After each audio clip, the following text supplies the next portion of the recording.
الحمدللہ رب العالمین والعاقبۃ للمتقین والصلاة والسلام علی من کان نبی آدم بین الماء والطین اما بعد والصلاة والسلام علیک یا رسول اللہ صلی اللہ علیہ وسلم۔ سامعین محترم، السلام علیکم۔ الحمدللہ رمضان شریف کا مقدس مہینہ آپ لوگوں نے عبادت میں، تلاوت قرآن میں، توبہ و استغفار میں گزارا ہوگا۔ آپ اپنی خاص دعاؤں میں ہمیں یاد کریں کہ اللہ تعالی ہمارے ایمان کی حفاظت فرمائے اور اخلاص کے ساتھ دین کی خدمت کرنے کی توفیق عطا فرمائے۔ انشاءاللہ العزیز بعد رمضان بھی یہ سلسلہ محبت، یہ رشتہ محبت انشاءاللہ جاری اور ساری رہے گا۔ دل ہے، ارادہ ہے کہ محبت رسول صلی اللہ علیہ وسلم کے حوالے سے گفتگو کروں، اس لیے اگر ہم اور آپ کامیاب ہونا چاہتے ہیں دنیا میں اور آخرت میں، اگر یہ چاہتے ہیں کہ ہمیں عزت ملے، ہمیں سکون ملے، ہمیں چین ملے، تو اس کے لیے ایک ہی راستہ ہے، وہ ہمارا رشتہ ہمارے محبوب سے مضبوط ہو جائے۔ ہمارا رشتہ ہمارے آقا سے مضبوط ہو جائے تو وہی ایک سبیل ہے، وہی ایک راستہ ہے کہ اس راستے پر چل کر ہم ہر جگہ سرخروئی حاصل کر سکتے ہیں۔ شاعر نے بڑے پتے کی بات کہی ہے، کفن پہناؤ تو خاک مدینہ منہ پہ مل دینا۔ کفن پہناؤ تو خاک مدینہ منہ پہ مل دینا، کہ بس یہ ایک ہی صورت ہے خدا کو منہ دکھانے کی۔ کفن پہناؤ تو خاک مدینہ منہ پہ مل دینا، کہ بس یہ ایک ہی صورت ہے خدا کو منہ دکھانے کی۔ اللہ کے حبیب سے سچی محبت ہی ایمان کی جان ہے۔ نماز بھی ہے، روزہ بھی ہے، حج بھی ہم نے کر لیے ہیں، زکوٰۃ بھی ہم نے دیے ہیں، درجوں و مسجد مدرسے بھی ہم نے تعمیر کر لیے ہیں، لیکن دل میں مدینے والے کی محبت نہیں ہے تو کچھ بھی نہیں ہے۔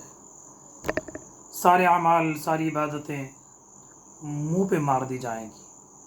اللہ ہمیں مدینے والے سے سچی محبت کی توفیق عطا فرمائے۔ محبت کی بات آئی ہے تو ایک چھوٹی سی حدیث سنا کر میں آج آپ کی گفتگو کی طرف آؤں گا۔ ہماری اور آپ کی ماں ام المومنین صدیقہ بنت صدیق اکبر حضرت عائشہ رضی اللہ تعالی عنہا ارشاد فرماتی ہیں کہ ہمارے گھر میں ایک بکرے کا بچہ ہے، چھوٹا سا مینڈھا ہے۔ سرکار کی زوج محترمہ ہماری ماں عائشہ فرماتی ہیں کہ جب سرکار صلی اللہ علیہ وسلم گھر کے اندر تشریف فرما ہوتے ہیں، گھر کے اندر ہوتے ہیں، تو وہ مینڈھا، وہ بکرا گھر کے دروازے میں کھڑ کر ٹکٹکی باندھ کر غور سے پلک جھپکے بنا تاجدار مدینہ کے رخ انور کی زیارت کرتا ہے۔ لکھا ہے ایک قدم نہ ادھر کرتا ہے نہ ادھر کرتا ہے، ایک ہی جگہ رک کر، ایک ہی جگہ ٹھہر کر وہ سرکار کی رخ زیبا کی زیارت کرتا ہے۔ اور ام المومنین سیدہ صدیقہ فرماتی ہیں جب تاجدار مدینہ صلی اللہ علیہ وسلم گھر سے باہر چلے جاتے ہیں تو وہ بکری کا بچہ اچھلنا کودنا شروع کرتا ہے۔